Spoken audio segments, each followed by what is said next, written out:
Hey there, it's Martin here from Man of Yorke. So this is basically an introduction video for a video that I was going to post last week. Me and Rachel had a little trip to my home to visit my parents, and we had a walk around Kirkhead Woods, which is the local woods that me and my twin brother used to play in when we were kids and things. And it's one of those places, of course, where it's kind of out of the way, and when you're in university or a teenager and things, it's a place that you don't really appreciate because you're far away from other young people. There's not much to do. It's quite isolated and things. But it's funny because when you go back, you suddenly realise what an amazing place it actually is, because it's got so much history. It's beautiful, so much geography about it, and wildlife as well, as you might see. So basically, I'm going to leave you with this footage. I hope you really enjoy it. Rachel features a little bit in the video as well, which is a change. A nice change, I think. Not much pipe smoking, unfortunately, but it's just a little look at my local area, really, and I hope you like it. Have fun and have a lovely weekend.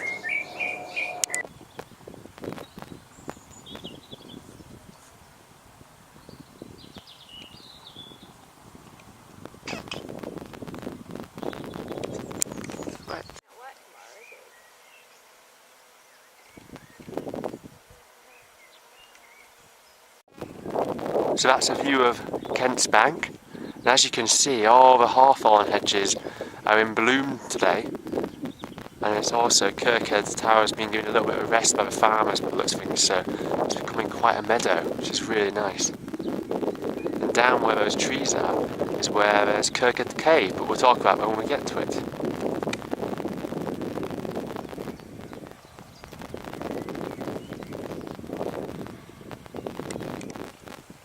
So Kirkhead Fell is one of the fells of the Cartmel Peninsula, which is a little peninsula that sticks out into Morecambe Bay. And as you can see up there, there's the Kent estuary, where the River Kent flows into the bay. Morecambe Bay is famous for having many channels that flood really quickly. And at Kent's Bank is actually where Cedric Robinson, the Sandman, lives, and he's the official Queen's Guide of the sands. And so every sort of summer you have big guided walks over the sands, which is where traditionally pilgrims would walk across the bay. They also used to have coach and horses that would ride over the sands, which would be probably the most uncomfortable coach rides ever, according to Victorian travellers.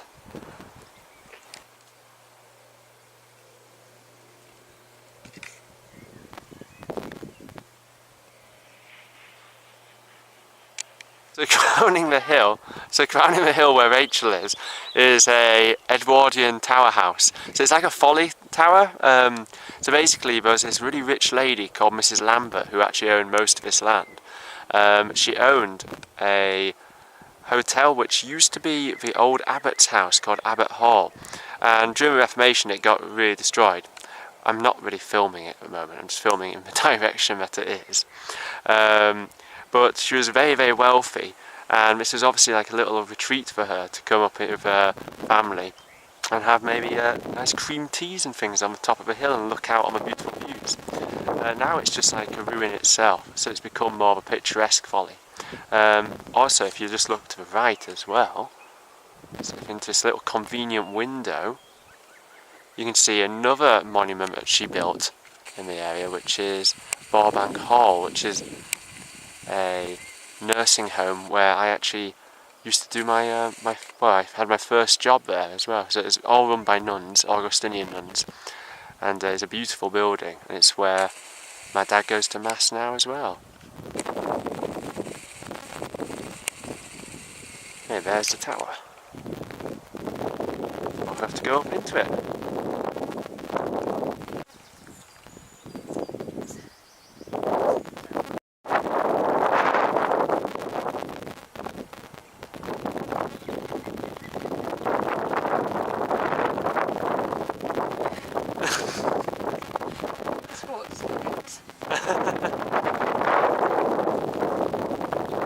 So up here, it's very windy out here. You can see all the bay. There's Heysham over there, the famous Priory of Heysham. Obviously the Morecambe Bay going to the Kent Estuary over there as well. Down here, look down there, little farmstead. It's Raysham Tower, which is a really medieval tower house, maybe 15th century, and I actually did my dissertation about it. Which got me really into the border families and the history behind the 15th century medieval manor houses. And there's also a legend attached to it, it's the home of a man who killed the last wolf.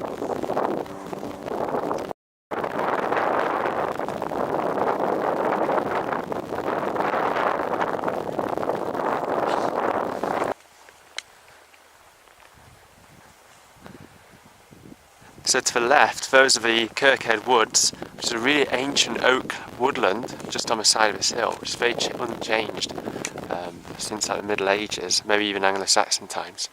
It is thought that Kirkhead is actually called Kirkhead because it's named after a chapel maybe from the Anglo-Saxon period that may have been up on these slopes, but no one knows where they are. Antiquarians did say though that they did find bones on the hill, and so it may have been evidence of the old chapel, but that's since been lost. And if you look down there, you can see a headland called Humphrey Head. It's also a really lovely walk, very similar kind of limestone landscape. It's a headland that is famous because it's said that the last wolf in England was slain on it. And I was hoping to make a video about that at some point, similar to my Beast of Bungay video, because it's one of England's old legends. So right, let's continue. You ready, Rachel? I'm ready. Let's go.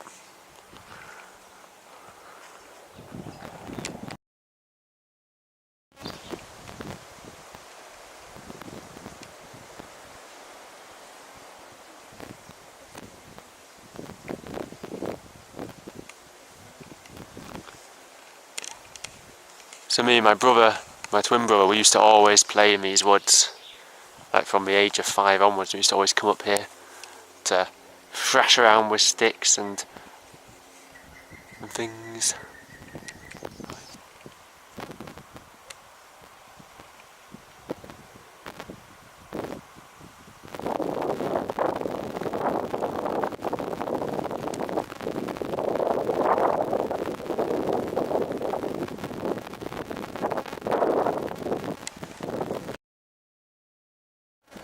So I'm zooming into this little farmstead down there, and this is Raysham Tower. And so probably an inspiration for the Folly Castle that's on the top of this hill is the actual real 15th century tower house owned by the Harrington family. And the Harringtons fought for King Richard III at Bosworth and therefore lost their land. But this may have been owned by a younger son of that branch who may have kind of been attainted for supporting Richard III. But not only Richard III but also Lambert Simnel as well. And so the sands, because they're a crossing point towards Lancaster, were actually used by Lambert Simnel's forces and his mercenary army with the Duke of Kildare and all of them lot to cross over and try to take on Henry Tudor. He was one of the last Yorkist claimants to the throne, and so he passed through Cartmel and recruited forces, and it's likely that the owner of Raysham Tower joined them. It's also Raysham Tower was the home of the Harrington who may have killed the last wolf as well. So there's Humphrey Head again, just there. And there's Rachel down there, just waiting for me to come. There she is.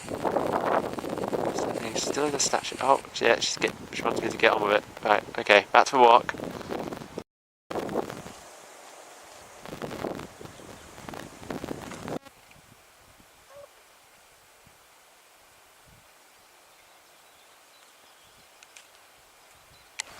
Right, so we're going to try to find the caves. Aha. Okay, we're going to go and find the caves. If we go.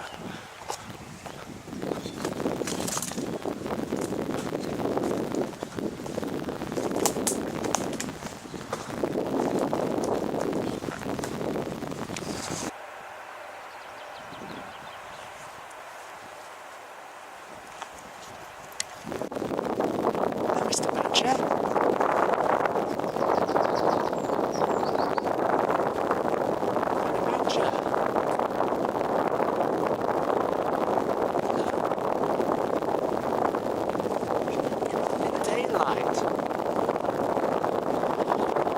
Maybe.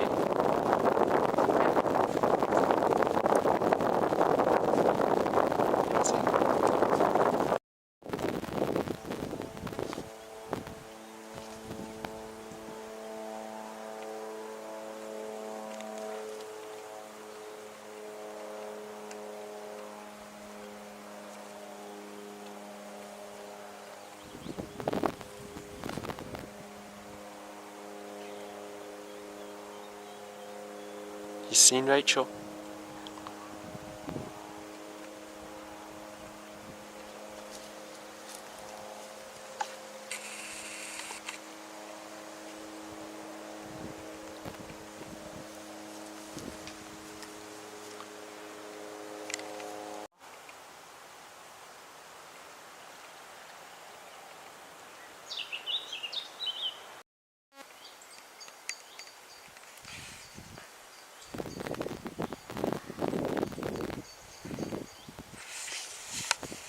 Can't believe we saw a badger in broad daylight. I've never seen a badger before, and Rachel hasn't either, so that's been a really good trip. So we're just carrying on walking over meadows and things, and we're going to find the caves.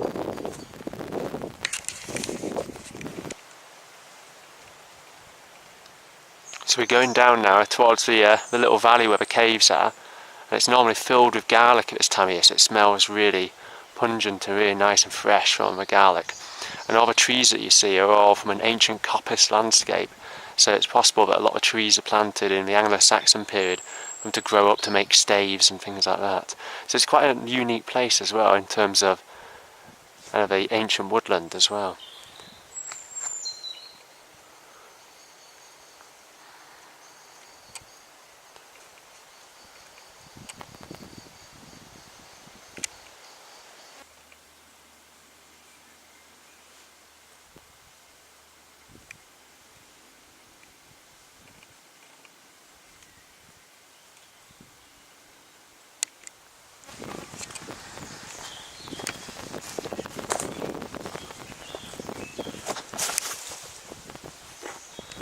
Almost fallen over here.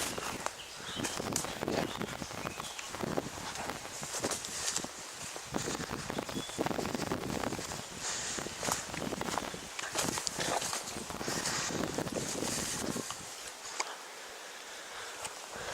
Here we go.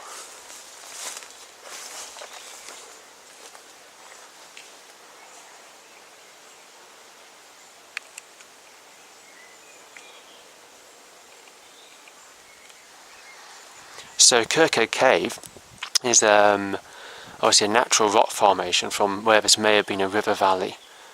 Archaeologists actually excavated it in the 1960s and found evidence of human remains from the Paleolithic, so almost 10,000 years ago, as well as other things like worked antler and animal bones and all kinds of things, and also the jaw of a lynx as well, which would have been around at that time back in the Paleolithic. And it's quite cool coming down here, because look, here's Reggie, because it's almost like going like a mini version of Cheddar Gorge, like a sort of an old prehistoric kind of gorge. I think it's all very overgrown and wild, really amazing. But it's fascinating to think of the fact that there were people living here like long before that people knew that there were actually human beings here. It's actually, the discovery was quite momentous because it made people realise that people could have lived up here this far north even during parts of the Ice Age. So it's quite cool.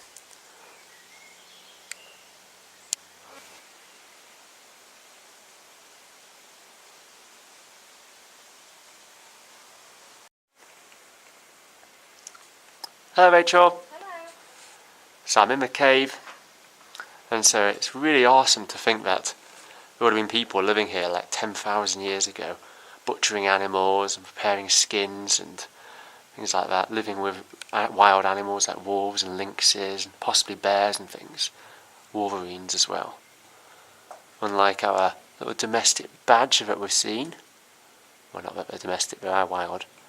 And look, you can see how the cave is formed. So look, where water has churned out like a chimney kind of groove into the roof of the cave. And so there's probably, like, this is all limestone, so it's possible that there's lots of sinkholes which would have developed over these caves, but now this is quite dry, there's no water running through it, and the same for the other caverns around Kent's Bank as well. Pretty cool. Someone's at a rave here as well.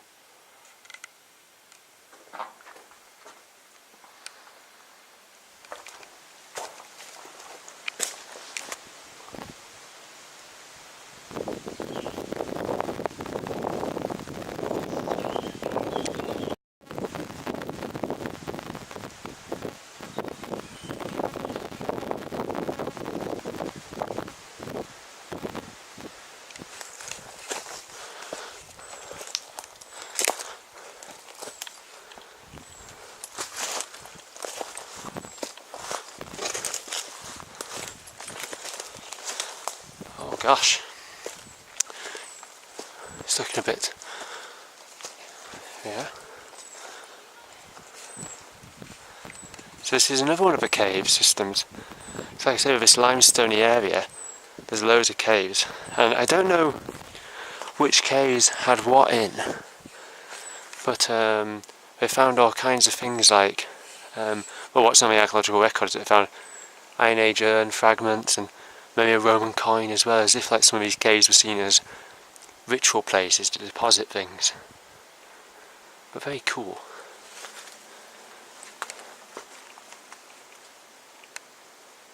And also creepily there's cave spiders in there as well, which are a very rare type of spider in the UK, which only like caves, and they're really big and scary, in England anyway. Okay, that brings us to the end of our little trip. Rachel, did you enjoy it? I loved it. What was your favourite bit? Seeing the badger. Oh yeah, I really enjoyed seeing a badger. Yeah. Like all throughout my childhood I've never seen a badger, yeah, which is pretty cool. And so yes, this was like my childhood woodland, so I hope you enjoyed it, and if you like the videos, do subscribe and things, or put a little comment, and see you soon for the next one. Bye then! Bye!